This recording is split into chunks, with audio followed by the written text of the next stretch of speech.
Okay, first thing I'm going to do is put the power supply in the case, and power supply attaches to the case with 4 screws, and usually they'll come in the box with the power supply. And you slide the power supply from the inside to match it up with the little hole here. And power supplies are pretty much a standard size, so you don't have to worry about anything. And then we just hold it while we get one of the screws started.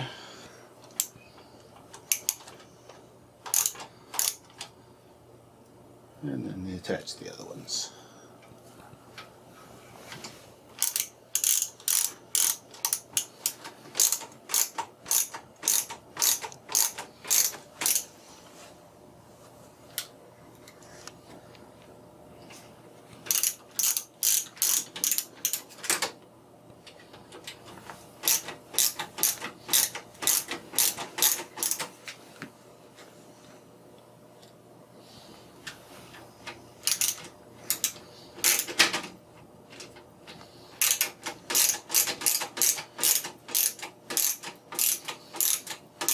And then we're going to put this case out of the way, and we're going to start doing a little bit of work on the motherboard before we put it in the case. Although, let me show you one other thing I'm going to do before we put the motherboard in the case, since we've got the case here so far. One thing you have to do before you put the motherboard in the case is you have to put in these little holes down here. You have to put in some motherboard standoffs. Motherboard standoffs are these little brass doohickeys, and they have a screw head on one end. Let me get one out so that you can see what I'm talking about here.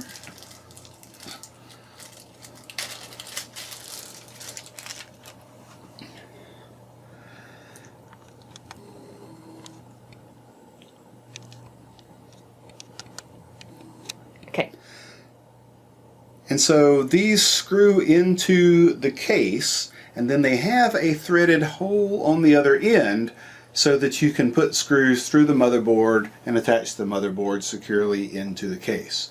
And they don't attach these to the case as it comes from the factory because different motherboards have a different pattern of holes. So in the bottom of the case you'll see a lot of different possible places where we could put these little standoffs, but what we'll have to do is look at the motherboard and screw in the right ones that fit the same pattern for our motherboard that we have. Okay, let's assemble a few things onto the motherboard before we install the motherboard in the case. It's a little easier since you have it out where you can see everything. You don't want to put everything on there before you install it. Just a few things will usually help. So the first thing let's install is the CPU here. So in the socket here for the CPU there's a plastic protective cover, and remember that land grid array I was talking about. So there's a little spring loaded lid retainer here. So pull it out, it'll spring up, pull it back, and that reveals these very, very sensitive little springy pins down there. Don't touch them, don't drop anything on them. They are extremely difficult, if not impossible, to repair. I've seen a few people repair them, but you don't want to mess with that. So those little tiny springy pins reach up. Remember there's 1,151 of them. Reach up to meet the little gold-plated contacts on the bottom of our processor here. So the only thing you have to worry about is putting this processor in the right way. And ever since the dawn of the age of building computers, there has been a nice little trick for figuring that out. If you look at the processor here, there's a little triangle here on the bottom left.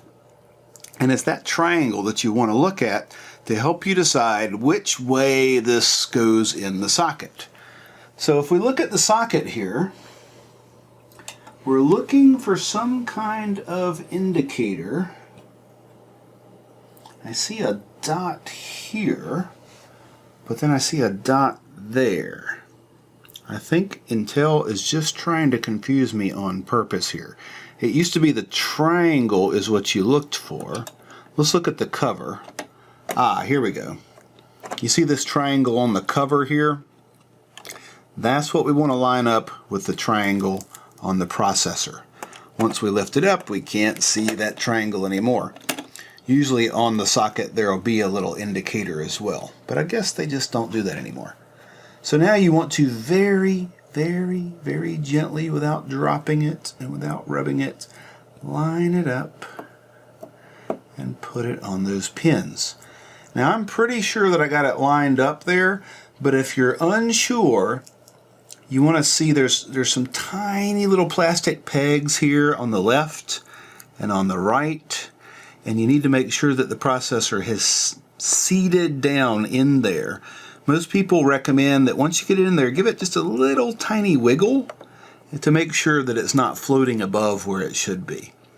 So it looks like that's down where it should be now. To lock it into place, you just flip this lid back on top. Some people pull the cover off first. You don't have to, though. I think it's more exciting to leave the cover on. And there's a little foot here that needs to go in below a little screw down here. Pull this little spring cover forward, and that cover falls off on its own. So some people pull it off by hand. I like to just leave it on and let it fall off on its own. That gives me some kind of confidence that I've done something right there. So now that processor is locked in, we can take the motherboard or we can shake it around and it's not going to go anywhere. Alright, the next thing let's put in is our RAM memory here, our 2 sticks. The trick here is the RAM slots. Here there are 4 of them. Which ones should you put them in? What you want to do is put them in 2 slots that have the same color code. So here 2 slots are black, 2 slots are gray, so we can either put them in the 2 black slots or the 2 gray slots. I think I'll choose the 2 gray slots just to give me a little bit of room away from the processor, because you never can tell with this heatsink and fan whether part of it might cover up one of those RAM slots. So it's a little better to go a little further away if you're unsure about how everything's going to fit. So we pop these out of the package. Before you try to put them in, one side of the RAM slots has a little tab that pulls down. The other one doesn't. This side over here is fixed and doesn't move. These over here you pull down. So you pull it down, then you put the RAM in, and you push the RAM down firmly until that little tab closes on its own. The other thing you need to look at is which way do you put the memory in, this way or this way, and it'll only go in one way. You see there's a little slot in the memory module, and there's a little plastic separator here in the slot. If you try to put it in this way, it looks like it'll go. If we put it in this way, you see how that little tab is nowhere close to that little tab. So there's only one way that it'll actually go in. Looks like this way is the way. So on this kind of slot, put it in the side with the tab that doesn't open first. Then slide it into the little slot on the other side.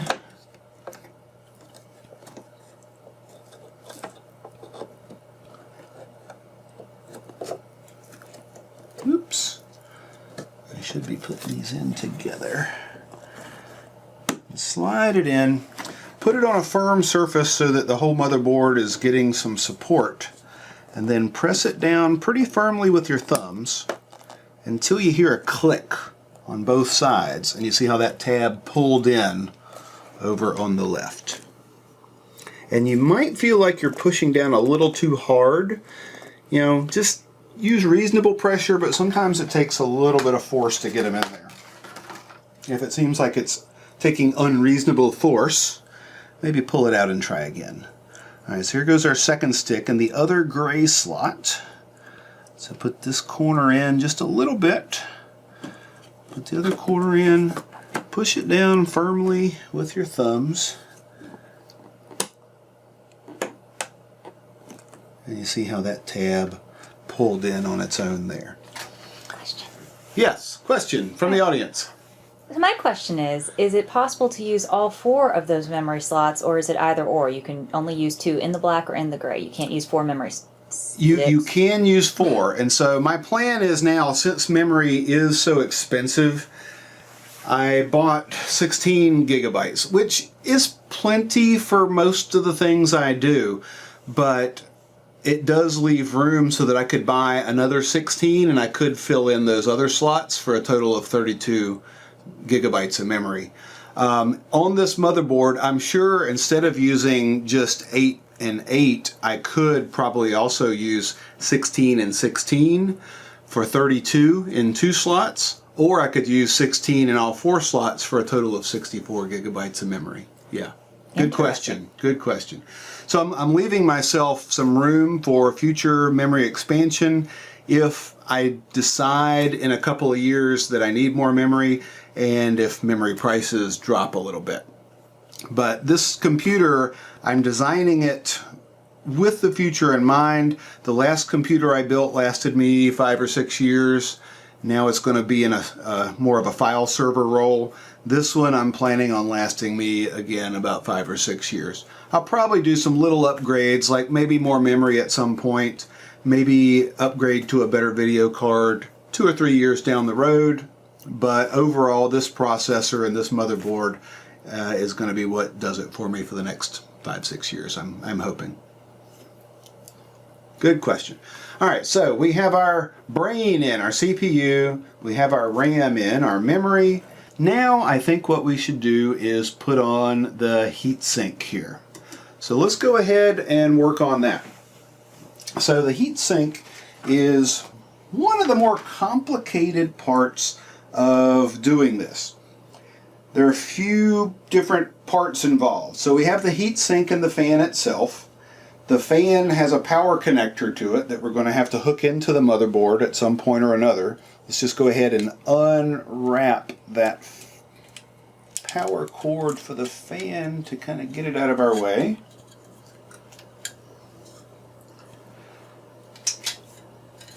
There it goes. Now it's cooperating.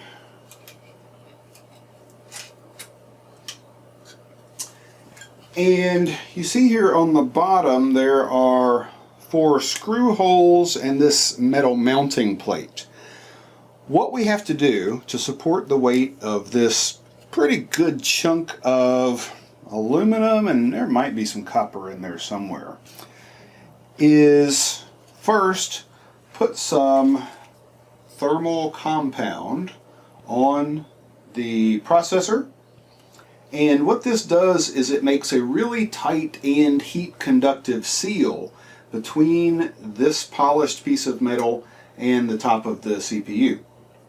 So after we put on this thermal compound, let's just go ahead and do that. So there's a little cap on here that we need to unscrew of this syringe.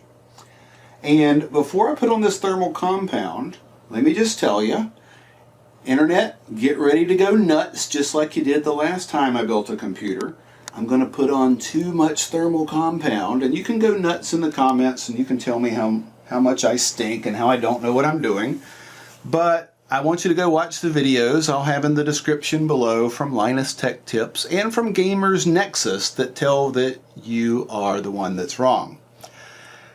The conventional wisdom is to just put a rice grain sized dollop of thermal compound on the CPU.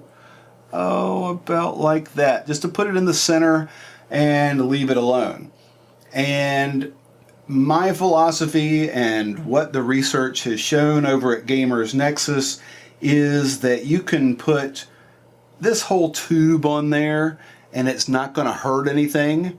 And in my opinion, putting on a little bit too much is probably a little bit better than putting on a little bit too little. So get ready to go nuts in the comments, everybody. Flame away.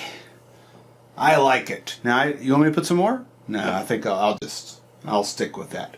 So you really don't need much because the top of the CPU is flat and the bottom of the heatsink is a polished flat surface.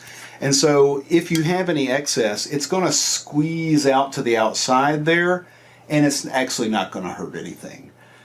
The danger is if you don't put enough and you don't get thermal compound over the whole surface of where this CPU is making heat. Remember, there are 6 processor cores in there. It's not just 1 or 2 like we had in days gone by.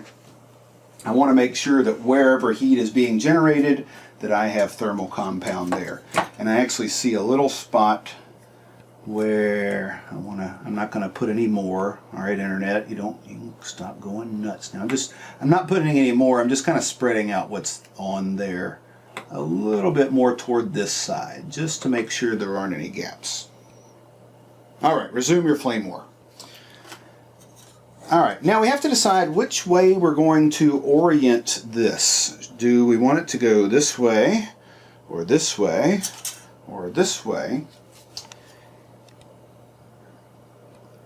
Let's just see how the clearance works. If I want to put some more RAM in here, that way is not very good because that's going to cover up that first RAM slot there. This side is a little wider because that's the side the fan is on. Let's see what this way looks like.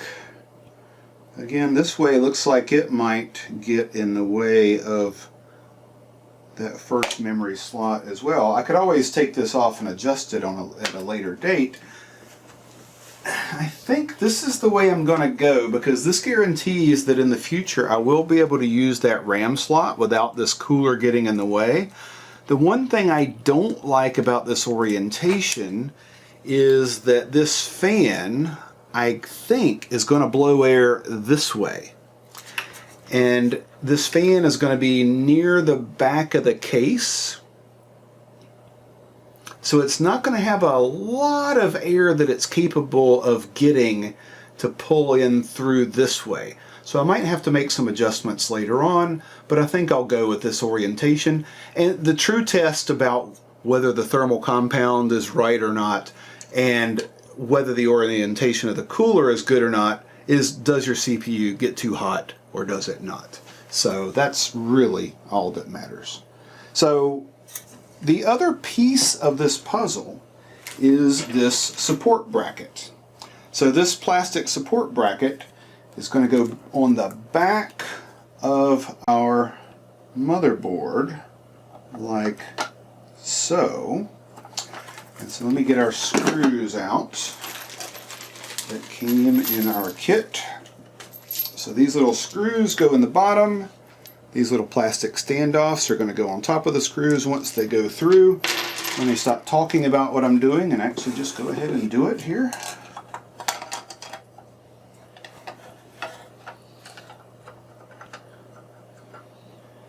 So whenever you put on one of these, you want to look at the manual for the kind of motherboard and the kind of CPU that you're using to make sure that you're using the right set of screw holes.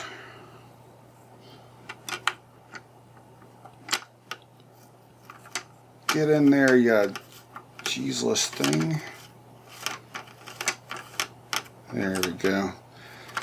It's just a really tight fit through that little plastic screw hole there.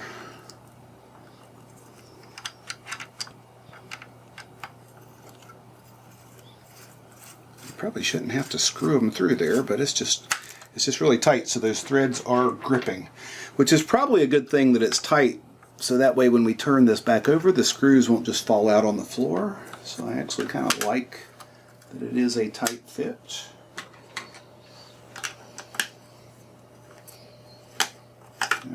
it in number 4. Turn it over. And then we take these little standoffs,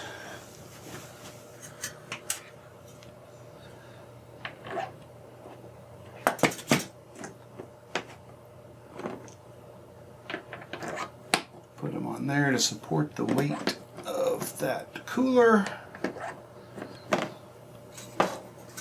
There's a little plastic film on here to protect this perfectly smooth ground surface that makes contact with that thermal paste. So we peel that off. Don't forget to peel that off, otherwise your cooler is not going to do very much. Remember which way you said you were going to orient it. And this is the tricky bit.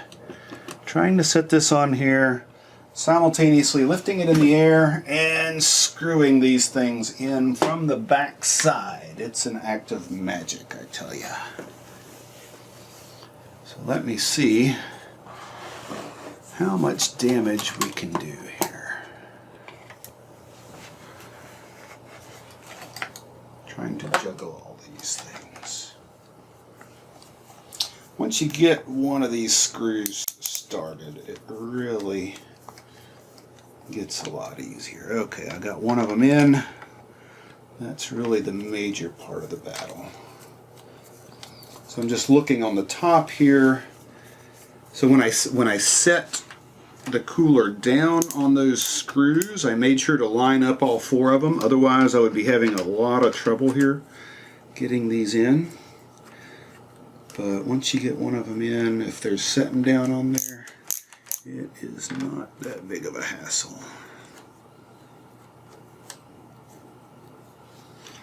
Although I may have spoken too soon.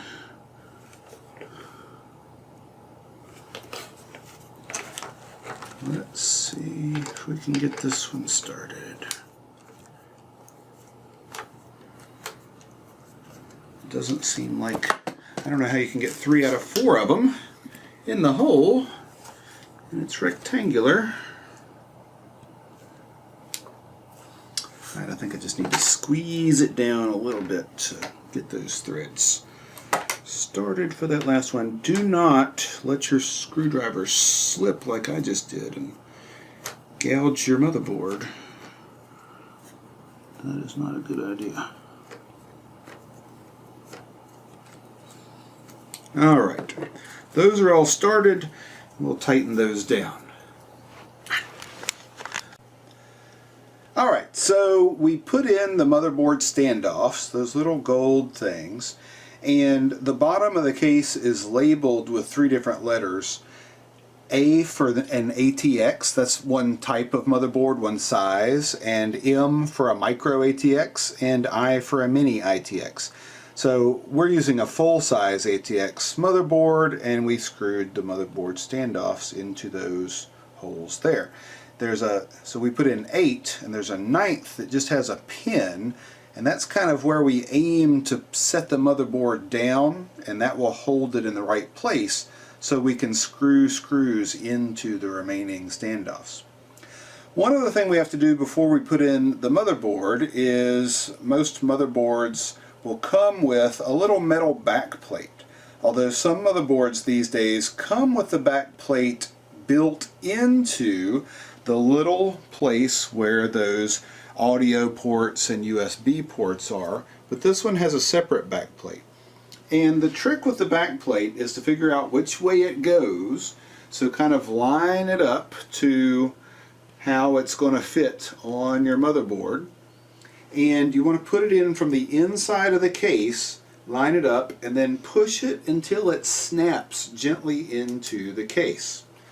So let's just show you how that works. So you line it up, and this can be really fidgety. And you should hear a little snap.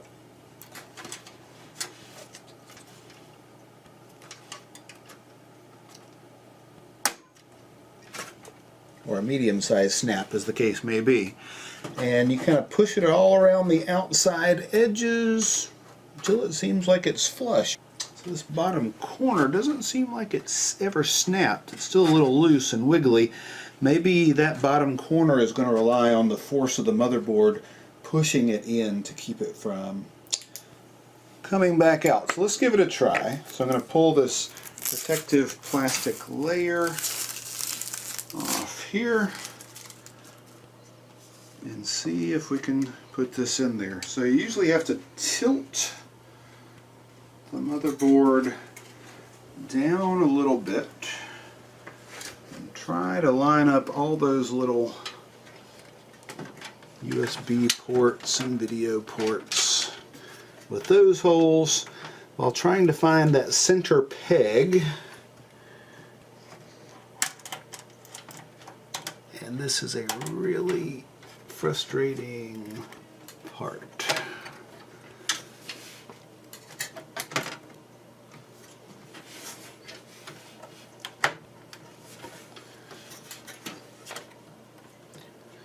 So let's see how things are going here. Question, Dr. Berkey. Yes. Can you damage the motherboard during this part by rubbing it in the wrong place against the brass pins you put in? You can. If you do too much back and forth and rubbing, it can happen. And so we can see that things aren't quite poking through here yet. And the little center pin is not quite found its way through. So this is by far the most aggravating thing about building computers to me, is trying to get everything through this little metal backplate. And a lot of people you'll watch on YouTube who build computers like Linus Tech Tips and Gamers Nexus, some of them just don't even use this metal backplate. And in about 4 seconds I'm going to take it and throw it in the trash. Because every single time it just never seems like you can get it to fit in there quite correctly. There's always something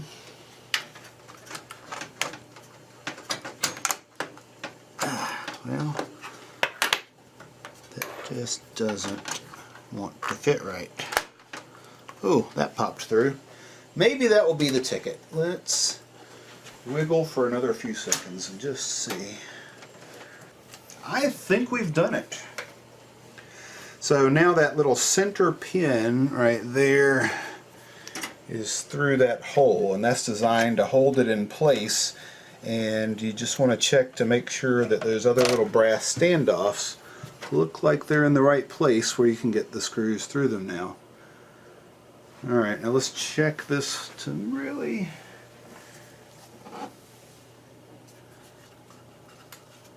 It looks okay. I'm not extremely happy with that, but I guess I'll go with it. Okay, so now we need to get the 8 little screws to screw the motherboard down.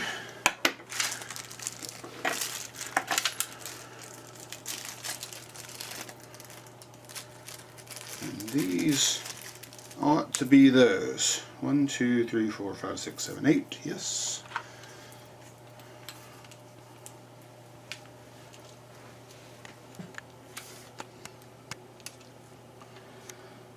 Try not to drop these so that they go rolling under the motherboard, although there is a hole underneath to where we'd probably be able to recover them if they did. Would that involve taking the motherboard back out again? Probably not. I mean, back in the day, again, making a computer these days is so much easier than it used to be. We could probably convince the screw to come out of this hole if we did drop it underneath the motherboard, just kind of by tilting it back and forth. Didn't used to have those holes a long time ago, way back when computers were made out of dirt and sticks.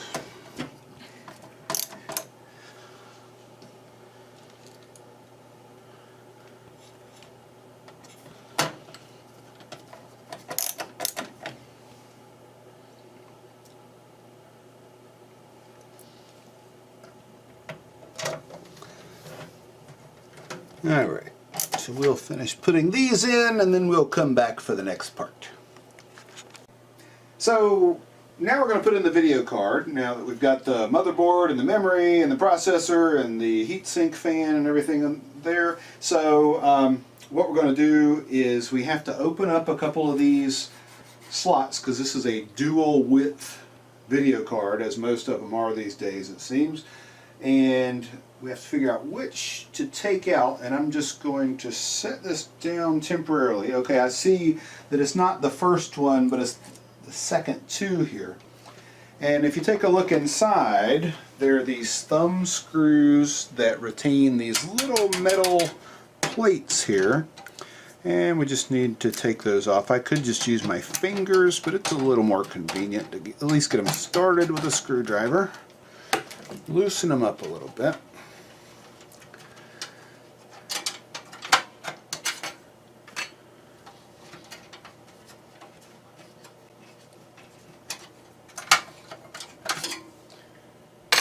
And with a video card like this, it has this set of gold-plated connectors here with a little tab on one end.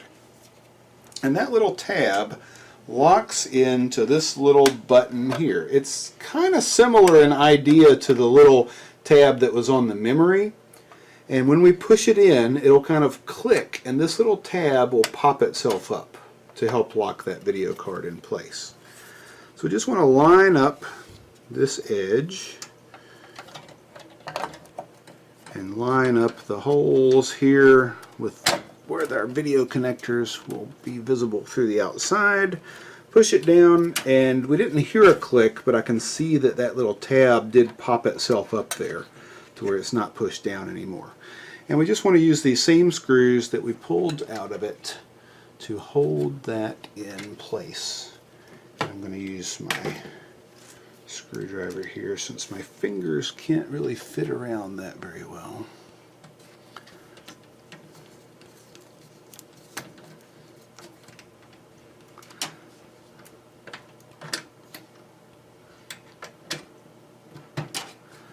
And sometimes you kind of have to wedge it in at an angle to get these screws started. Sometimes the little tab here will be not at quite the right angle. So don't be too shy. If you're pretty sure that you got it in the slot correctly, don't worry about that little metal tab back there and maybe bending it a little bit if you have to. And now that's in there nice and securely. Next we're going to put in the hard drives, the SSD and the one hard drive. And so I showed you this little tray before. I went ahead and took 4 tiny little screws that came with the case and screwed them onto this little carrier. And now we're going to just take this carrier and we're going to attach it back in place. These 2 little tabs, insert in here, and then we just screw this little thumb screw in, if we can get it in the right hole there. Alright.